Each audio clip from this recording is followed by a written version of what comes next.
வணக்கம் மக்களே. நம்ம கார்த்திக் கதையில நவம்பர் 21 என்ன நடக்க போகுது அப்படிங்கறத பத்தி தாங்க இந்த வீடியோல இப்ப நம்ம பார்க்க போறோம்.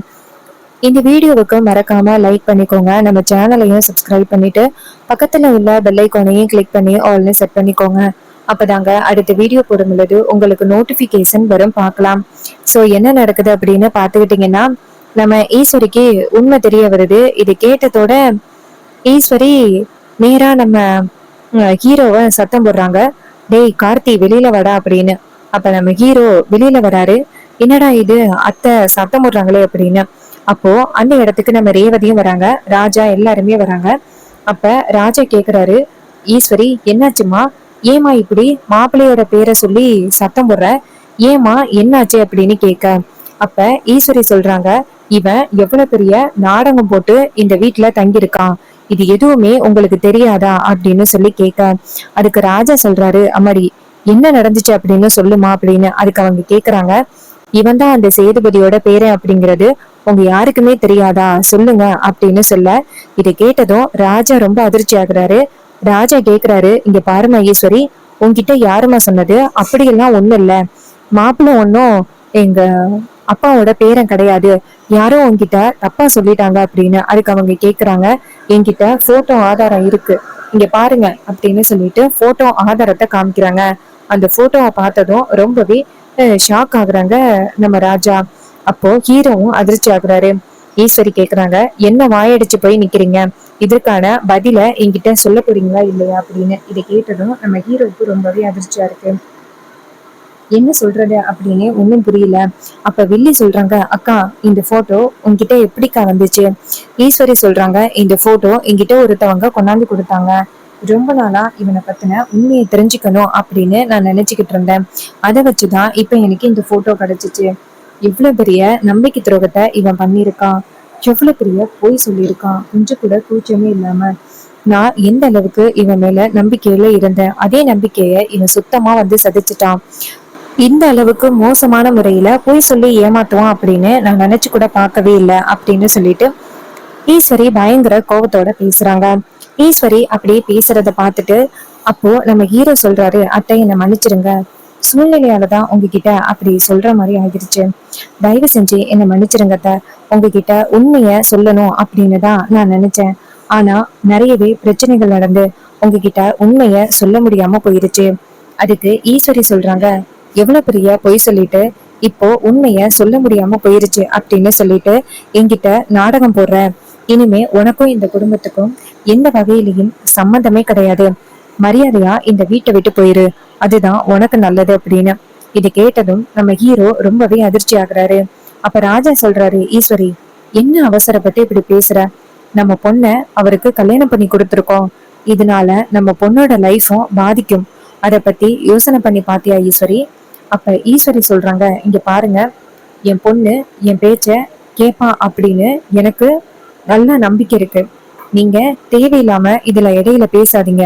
இங்க பாரு ரேவதி, நான் தான் வந்து உன்னை கட்டாயப்படுத்தி இவனுக்கு கல்யாணம் பண்ணி வச்சேன், கல்யாணம் பண்ணி வச்சது ரொம்ப தப்பு அப்படிங்கிறது இப்ப எனக்கு புரிஞ்சிருச்சு, நீ என்ன சொன்ன, இவன் கூட சேர்ந்து வாழ்றதுக்கு விருப்பமே இல்லை அப்படின்னு சொன்னீல்ல, இப்போ நான் சொல்றேன், இனிமே ரெண்டு பேருக்கும் எந்த வகையிலையும் சம்பந்தம் கிடையாது, ரெண்டு பேருக்குமே நான் விவாகரத்து ஏற்பாடு பண்றேன் அப்படின்னு சொன்னதோட ரேவதி ரொம்பவே அதிர்ச்சி ஆகுறாங்க. என்னவா இப்படி பேசுறீங்க பொசுக்குன்னு, இங்க பாருங்க, இப்பதான் நான் அவர் கூட சேர்ந்து சந்தோஷமா வாழ ஆரம்பிச்சிருக்கேன், நீங்க பாட்டுக்கும் பொசுக்குன்னு அவர் கூட சேர்ந்து வாழக்கூடாது அப்படின்னு சொன்னா என்னால எப்படிமா ஏத்துக்க முடியும், எனக்கு அவரு ரொம்பவே முக்கியம், நீங்க பேசுறத என்னால கேட்க முடியாதுமா, தயவு செஞ்சு என்னை மன்னிச்சிருங்க, எனக்கு அவரு ரொம்பவே முக்கியம் அப்படின்னு சொன்னதோட நம்ம ஈஸ்வரி ரொம்ப அதிர்ச்சி ஆகுறாங்க. இங்க பாரு, நான் சொல்றத நீ கேட்க மாட்டியல்ல, அப்போ ஓ முடிவு தானே உனக்கு முக்கியம்.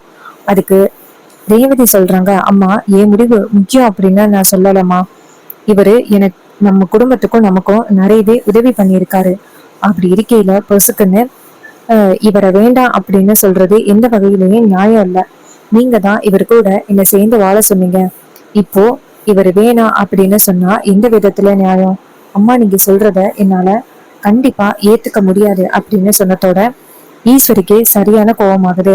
அப்போ என் பேச்ச நீ கேட்க மாட்டியல்ல அப்படின்னு. அப்ப ரேவதி சொல்றாங்க, இல்லம்மா அப்படி எல்லாம் இல்லம்மா, நான் இவரை கல்யாணம் பண்ணிட்டேமா, எப்படிம்மா இவரை விட்டு என்னால பிரிய முடியும் அப்படின்னு. இது கேட்டதும் ஈஸ்வரிக்கு சரியான கோபமாகுது. அப்போ நீ என் பேச்ச கேட்க மாட்டியல்ல அப்படின்னு சொல்ல, அதுக்கு ரேவதி சொல்றாங்க, இல்லம்மா இந்த விஷயத்துல உங்க பேச்ச என்னால கேட்க முடியாது அப்படின்னு சொன்னதோட ஈஸ்வரிக்கு பயங்கர கோபம் வருது. அப்போ நம்ம ராஜா சொல்றாரு, இங்க பாருமா, நம்ம பொண்ணோட வாழ்க்கையை பத்தி யோசனை பண்ணி பாரு அப்படின்னு. அதுக்கு ஈஸ்வரி சொல்றாங்க, இவ எப்போ நான் முக்கியம் இல்ல அப்படின்னு சொல்லிட்டு அவன் தான் முக்கியம் அப்படின்னு நினைச்சாலோ இனிமே அவளுக்கும் இந்த குடும்பத்துக்கும் எந்தவித சம்மந்தமும் இல்ல, அவ இந்த வீட்டை விட்டு போய்கிட்டே இருக்கலாம் அப்படின்னு சொன்னதோட நம்ம ராஜா ரொம்ப அதிர்ச்சி ஆகுறாரு. என்ன ஈஸ்வரி இப்படி சொல்ற, அப்ப நம்ம பொண்ணோட வாழ்க்கை உனக்கு முக்கியம் இல்லையா அப்படின்னு.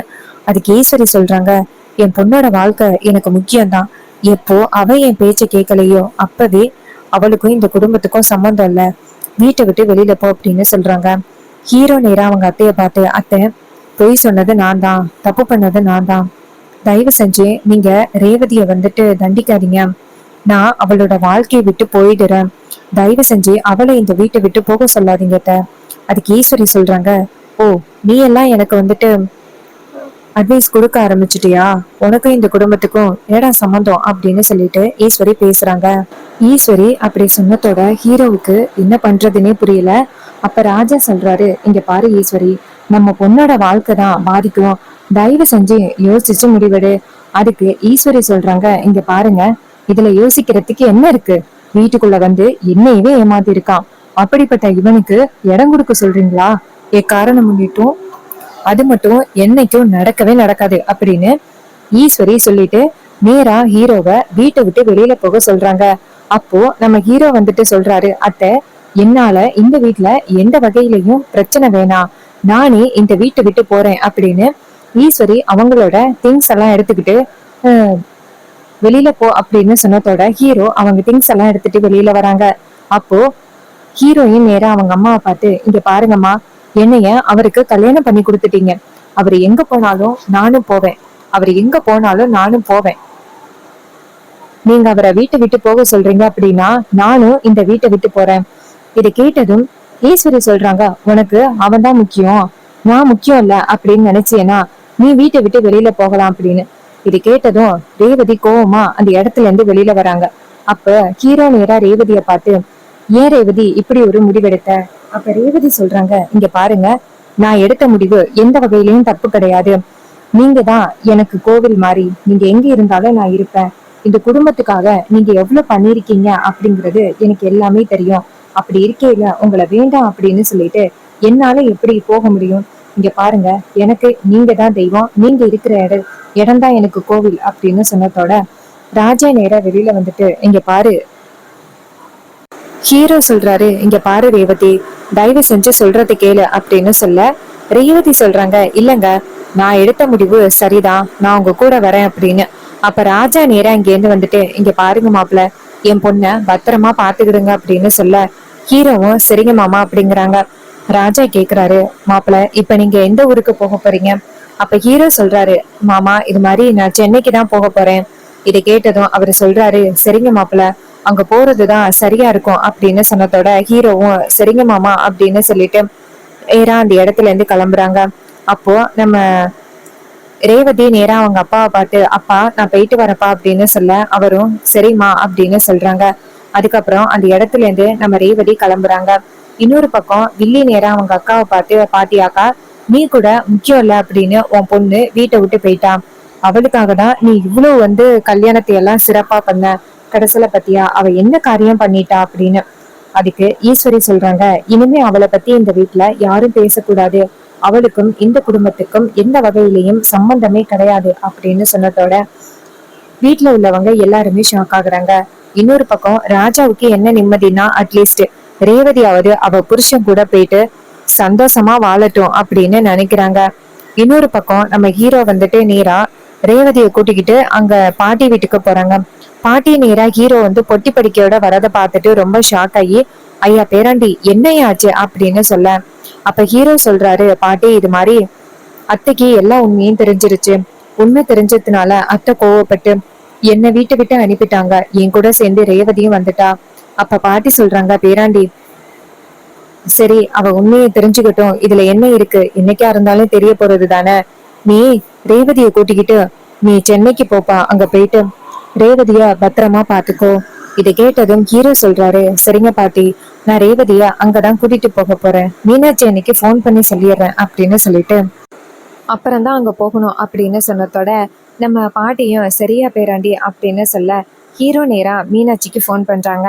மீனாட்சி ஃபோன் அட்டன் பண்ணி சொல்லுங்க தம்பி, எப்படி இருக்கீங்க? அப்ப ஹீரோ சொல்றாரு, அண்ணி நான் நல்லா இருக்கேன், நீங்க எப்படி இருக்கீங்க? அதுக்கு அவங்க சொல்றாங்க, தம்பி நான் நல்லா இருக்கேன் தம்பி. என்ன திடீர்னு ஃபோன் அடிச்சிருக்கீங்க? எதுவும் முக்கியமான விஷயம் அப்படின்னா தான் ஃபோன் அடிப்பீங்க, எதுவும் முக்கியமான விஷயமா தம்பி? அப்ப ஹீரோ சொல்றாரு, ஆமா அண்ணி, ரொம்ப முக்கியமான விஷயம்தான், நானும் ரேவதியும் வீட்டுக்கு வரோம். இது கேட்டதோட மீனாட்சி சொல்றாங்க, என்ன தம்பி சொல்றீங்க, நீங்க 2 பேரும் வீட்டுக்கு வரீங்களா? ஹீரோ சொல்றாரு, அண்ணி ஒரு வீட்டில் ஒரு பிரச்சனை ஆயிட்டு அத்தைக்கு நான் யாரு அப்படிங்கிற உண்மை தெரிஞ்சு போச்சு. உடனே என்னை வீட்டை விட்டு அனுப்பிட்டாங்க. இப்போ என் கூட சேர்ந்து ரேவதியும் வரா.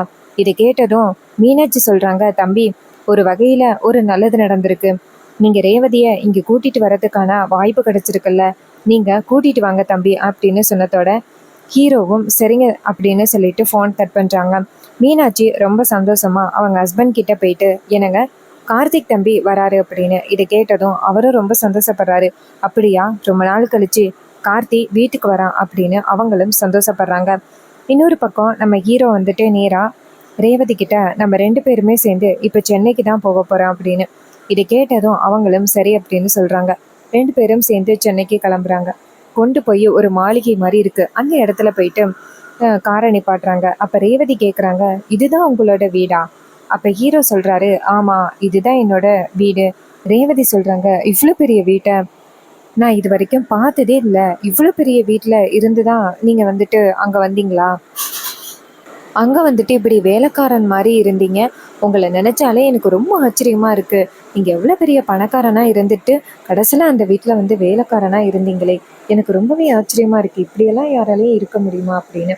அதுக்கு ஹீரோ சொல்றாரு, இங்க பாருங்க, நான் வந்துட்டு எப்படியாவது குடும்பத்தை சேர்க்கணும் அப்படின்னு நினைச்சுதான் வந்தேன், மற்றபடி எனக்கு எதுவுமே மனசுல இல்லை. அதுக்கு ரேவதி சொல்றாங்க, உங்களை மாதிரி ஒருத்தவங்க வீட்டுக்கு கிடைச்சதுக்கு ரொம்ப கொடுத்து வச்சிருக்கணும். அம்மா வந்துட்டு புரிஞ்சுக்காம உங்களை வீட்டை விட்டு அனுப்பிட்டாங்க, கண்டிப்பா அம்மா ஒரு நாள் புரிஞ்சுப்பாங்க அப்படின்னு நம்பிக்கை இருக்கு. அப்ப ஹீரோ சொல்றாரு, இல்ல அத்தை ரொம்ப கோவத்தோட இருக்காங்க, ஸோ கண்டிப்பா அவங்க வந்துட்டு எல்லா விஷயத்தையும் மன்னிச்சு என்னை ஏத்துப்பாங்க அப்படின்னு எனக்கு நம்பிக்கை இல்லை. அப்போ ரேவதி சொல்றாங்க, இங்க பாருங்க, அம்மா கண்டிப்பா ஒரு நாள் உங்க புரிஞ்சுப்பாங்க அப்படின்னு. அப்புறம் நம்ம ஹீரோ சொல்றாரு, சரி வா போகலாம் அப்படின்னு சொல்லிட்டு அங்க இருந்து போறாங்க. அங்க மீனாட்சி 2 பேரையும் பார்த்துட்டு ரொம்பவே சந்தோஷப்பட்டு, 2 பேரும் அங்கேயே நில்லுங்க, 2 பேருக்கும் ஆரத்தி எடுத்து வீட்டுக்குள்ள வரவேற்கணும் அப்படின்னு சொல்லிட்டு 2 பேருக்குமே ஆரத்தி எடுத்து வீட்டுக்குள்ள வரவேற்கிறாங்க. அப்போ மீனாட்சி சொல்றாங்க, அத்தை மட்டும் இதை பார்த்திருந்தா ரொம்ப சந்தோஷப்பட்டிருப்பாங்க, அத்தை தான் வந்துட்டு உன்னை மருமகளா எப்படியாவது கொண்டு வரணும் அப்படின்னு ரொம்பவே ஆசைப்பட்டாங்க. ஆனா அவங்களுக்கு தான் இருந்து பாக்குறதுக்கு கொடுத்து வைக்கல அப்படின்னு. அப்ப ரேவதி சொல்றாங்க, எப்படியா இருந்தாலும் அத்தையோட ஆசிர்வாதம் எங்க 2 பேருக்குமே எப்பவுமே இருக்கும், அவரு பிள்ளைக்கு எப்பவுமே அவங்க ஆசிர்வாதம் பண்ணுவாங்க, என்னைக்குமே மறக்க மாட்டாங்க அப்படின்னு. இது கேட்டதும் அந்த மீனாட்சி சொல்றாங்க, ஆமா ரேவதி, நீ சொல்றது சரிதான், அத்தையோட ஆசிர்வாதம் என்னைக்குமே அவங்களுக்கு இருக்கும் அப்படின்னு சொல்றாங்க. அப்போ 2 பேருமே போயிட்டு நேரா அபிராமியோட போட்டோக்கு பக்கத்துல போயிட்டு கையெடுத்து கும்பிடுறாங்க. ரேவதி வந்து அங்க இருக்கிற விளக்க ஏத்துறாங்க. இத பார்த்துட்டு மீனாட்சி கண் கலங்குறாங்க, அத்தை இறந்திருந்தா எவ்வளவு சந்தோஷப்பட்டிருப்பாங்க அப்படின்ட்டு. அப்புறமா மீனாட்சி சொல்றாங்க, சரி வா ரேவதி, வீட்டுக்குள்ள இருக்கிற குத்து விளக்கு ஏத்து, மருமகளா வந்து நீ இது வரைக்கும் இந்த வீட்டுல குத்து விளக்கு ஏத்துனதே இல்லை, ஏத்துமா அப்படின்னு சொன்னதோட அவங்களும் சரி அப்படின்னு சொல்லிட்டு நேரா குத்து விளக்கு போய் ஏத்துறாங்க. இத பார்த்துட்டு ரொம்ப சந்தோஷப்படுறாங்க நம்ம மீனாட்சி. இந்த மாதிரி ஒரு குடுப்பனையை பாக்குறதுக்கு அத்தைக்கு கொடுத்து வைக்கல, கடவுள் சீக்கிரம் அத்தையை கூப்பிட்டுக்கிட்டான் அப்படின்னு மீனாட்சி ரொம்ப கவலைப்படுறாங்க. ஸோ இந்த கதை உங்களுக்கு பிடிச்சிருந்துச்சுன்னா இந்த வீடியோவுக்கு மறக்காம லைக் பண்ணிக்கோங்க, நம்ம சேனலை சப்ஸ்கிரைப் பண்ணிட்டு பக்கத்துல உள்ள பெல் ஐக்கானையும் கிளிக் பண்ணி ஆல்னு செட் பண்ணிக்கோங்க. அப்பதாங்க அடுத்த வீடியோ போடும் பொழுது உங்களுக்கு நோட்டிபிகேஷன் வரும், பார்க்கலாம். ஸோ இதே மாதிரி வேற ஏதாவது ஒரு கதையில பார்க்கலாம். தேங்க்யூ ஃபார் வாட்சிங்.